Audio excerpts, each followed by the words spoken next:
Hello friends, welcome to my channel English Literature with Hema Sone, and this video is for the students of MA English Literature, and today I come with one question from the novel Emma written by Jane Austen. So let's start. This is the character sketch of Emma. Emma is the heroine of this novel.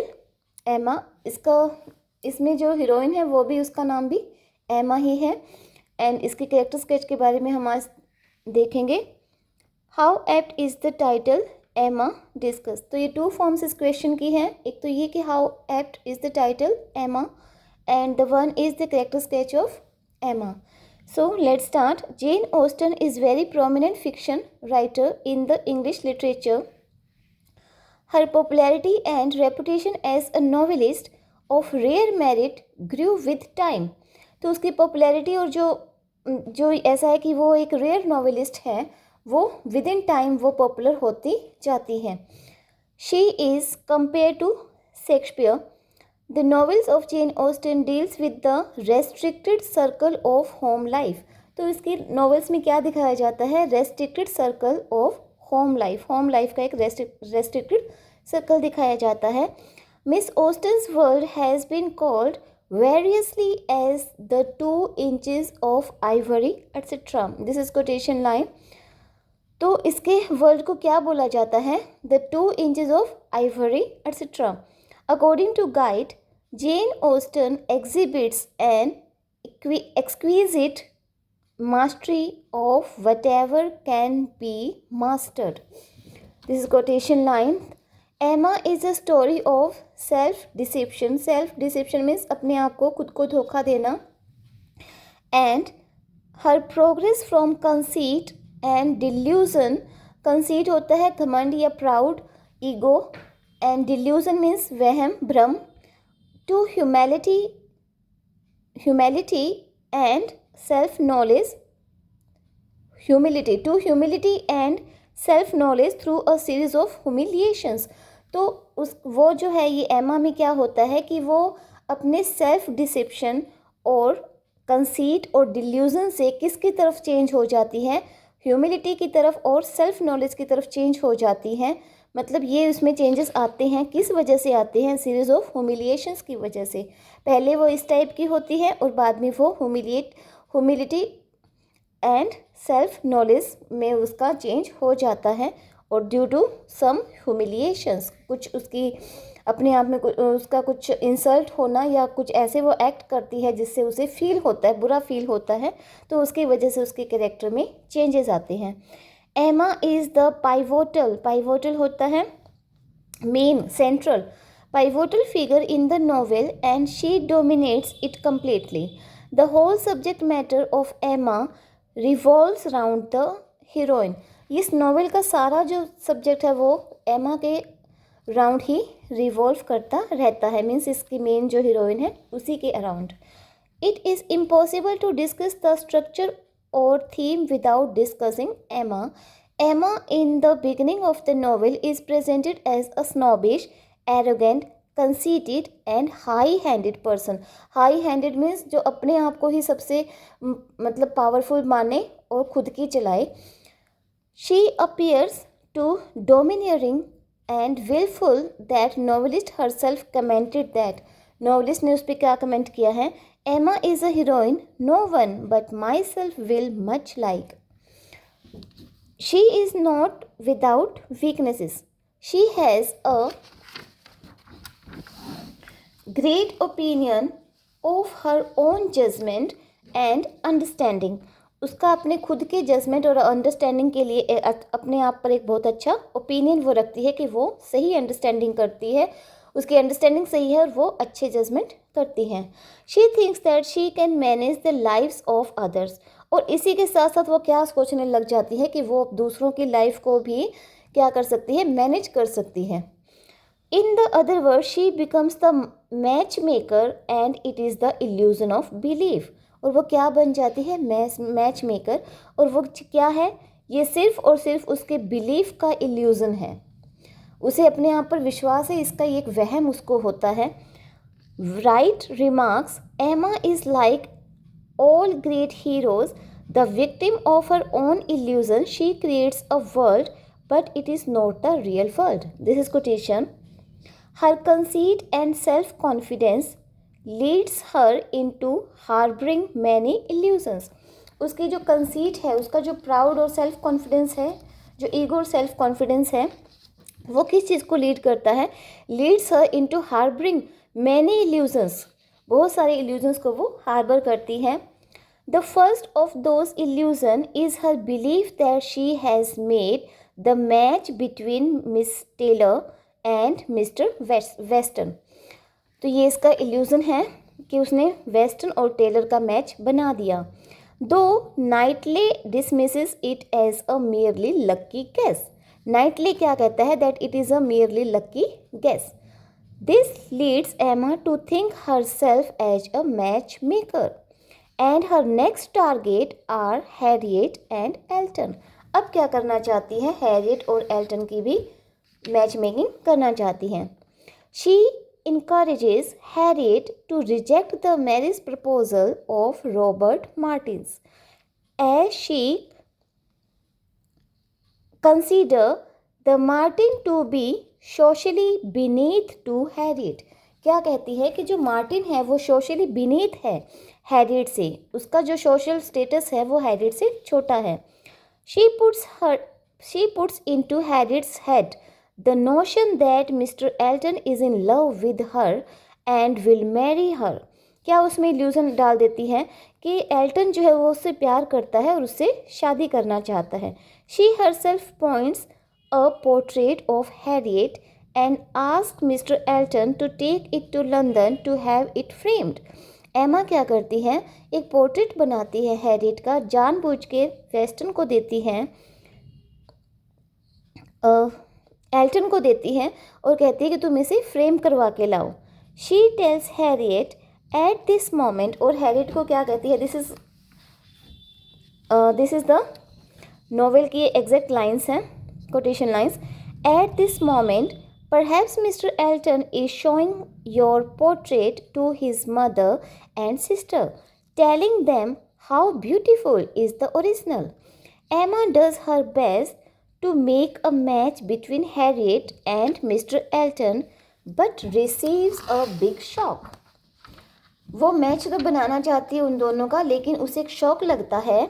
When Mr. Elton proposes not to Harriet but to Emma herself, she is disillusioned and thinks the first error and worst lay at the door. तो एकदम से वो Elton क्या करता है? एमा को ही propose कर देता है. तो इस पर वो क्या कहती है कि ये पहली गलती थी और बहुत ही बड़ी गलती साबित हुई. एमा blissfully continues in her self delusion imagining, लेकिन वो अपना वो सेल्फ डिल्यूजन में बनी रहती है, मैच मेकिंग करवाती रहती है. She commits some mistakes judging Frank Churchill. Frank Churchill को जज करने में वो थोड़ी मिस्टेक कर देती हैं. When she first meets him, she thinks a suitable husband for herself. तो उसे लगता है कि ये एक suitable husband है उसके लिए. But soon she realizes that there is no warmth feelings between them. She is ready to shift Frank to Harriet. तो अब क्या करती है? चाहती है कि फ्रैंक को किसके तरफ कर दे? वो हैरियट की तरफ कर दे. पहले वो खुद उससे प्यार करती है. She feels dejected when she comes to know about Frank and Jane Fairfax affair. तो जब उसे पता चलता है कि जेन फेयरफैक्स और फ्रैंक का अफेयर है तो खुद को वो डिजेक्टेड फील करती है. एमा खुद को डिजेक्टेड फील करती है. Emma thinks that Harriet is now in love with Frank while Harriet reveals that she loves Knightley. Then Emma feels a great shock. अब फिर से उसका मैच मेकिंग सही नहीं पड़ता.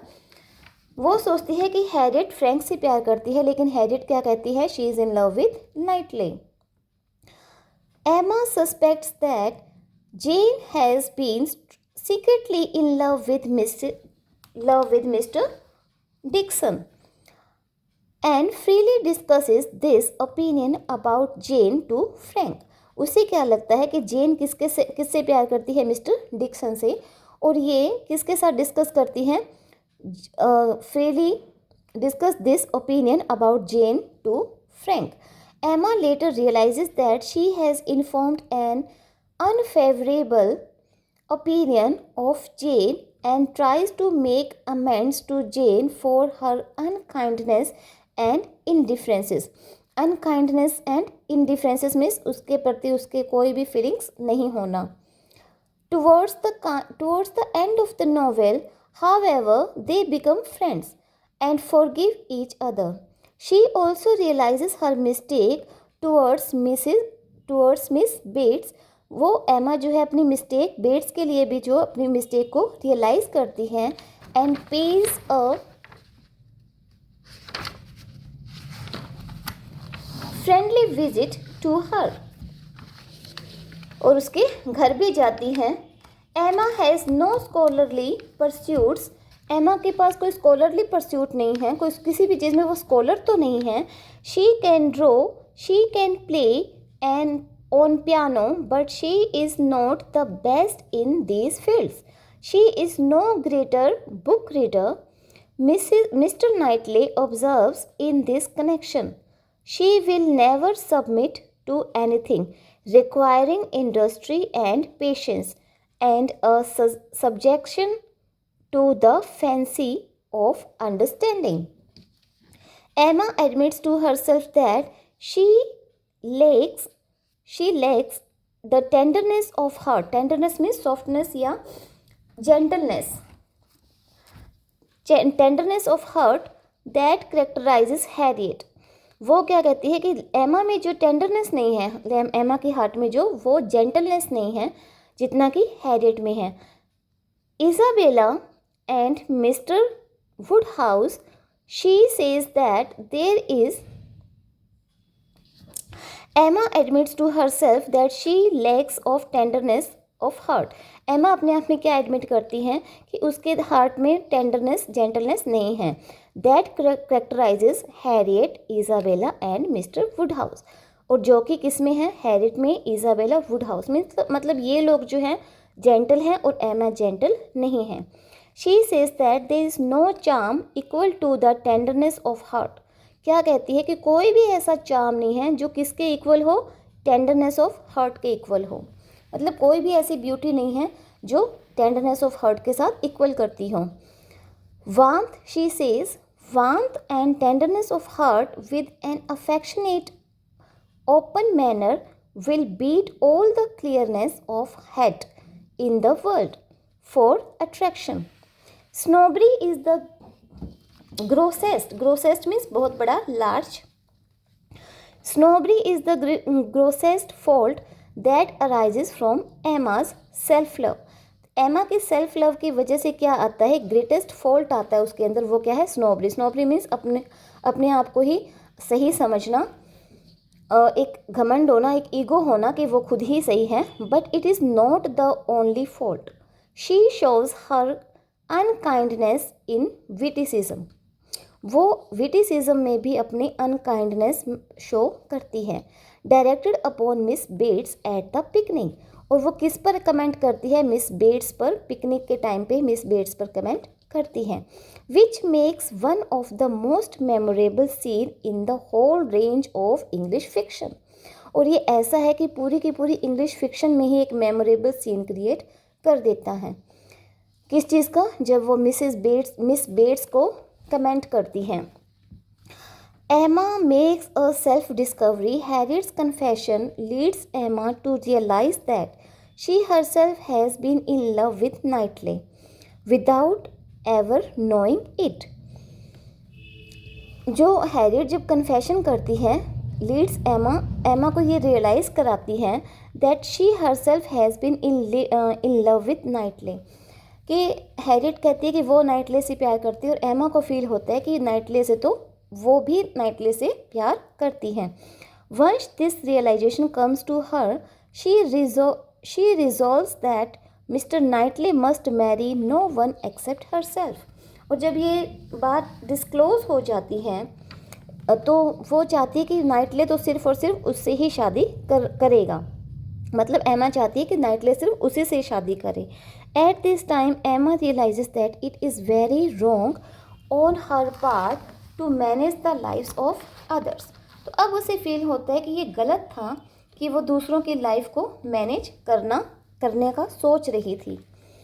Harold Child says Emma has called forth more fervent affection than any others of Jane Austen's characters. For all her snobbish and conceited behavior, Emma has many good qualities. She is unfailing in her duty towards her hypochondriac father.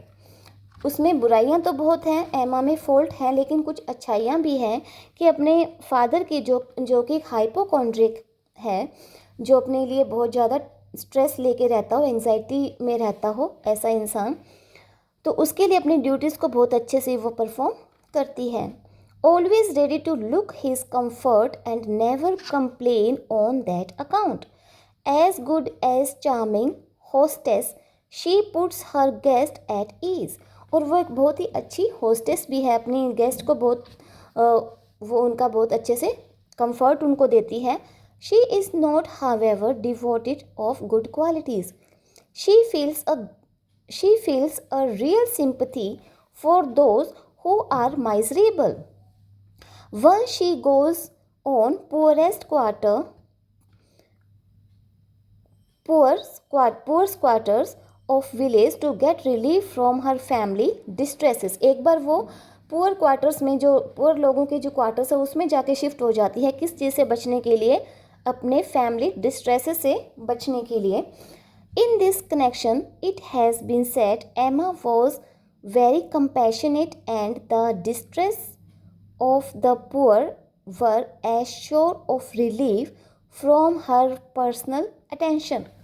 To sum up, Jane Austen's insight into female psychology and her skill in characterization are found at her best. तो क्या कहते हैं कि Jane Austen की जो insight है किस चीज़ के लिए? फीमेल साइकोलॉजी के लिए और कैरेक्टराइजेशन के लिए वो बेस्ट है। किस चीज़ में बेस्ट है? In the portrait of her heroine Emma, in the portrait of her heroine means जो हीरोइन का जो उसने पोर्ट्रेट बनाया है, पोर्ट्रेट किया है, उसमें वो बेस्ट है। Emma is wilful and snobbish, conceited and interfering. Emma yet charms us by her very human feelings. एमा जो है एक सेल्फ लव वाली लड़की है, स्नोबिश है, कंसीटेड है, इंटरफेयर करती है, लेकिन फिर भी वो हमें क्या करती है? हमें चार्म करती है अपनी ह्यूमन फीलिंग से। She is Indeed faultless in spite of all her faults. वो फॉल्टलेस है जबकि उसमें बहुत सारे फॉल्ट्स हैं, लेकिन फिर भी वो फॉल्टलेस है।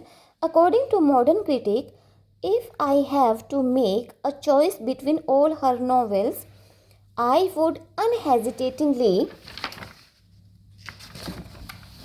choose Emma as Jane Austen's masterpiece. तो वो क्या कहते हैं, मॉडर्न क्रिटिक क्या कहते हैं कि अगर उनको कोई चीज़ मतलब चुननी पड़ी, if I have to make a choice, अगर उनको कोई चॉइस बनानी पड़ी नॉवेल्स में, तो वो अनहेजिटेटिंगली किसको चूज़ करेंगे? एमा को। जेन ऑस्टन की ये एक मास्टरपीस है। मीन्स जेन ऑस्टन ने एमा जो लिखा है, ये एमा नॉवेल जेन ऑस्टन की एक मास्टरपीस है। So this is completed, and if you like this, press the button like and subscribe, and if you want to say anything about these questions, you can comment. Thank you.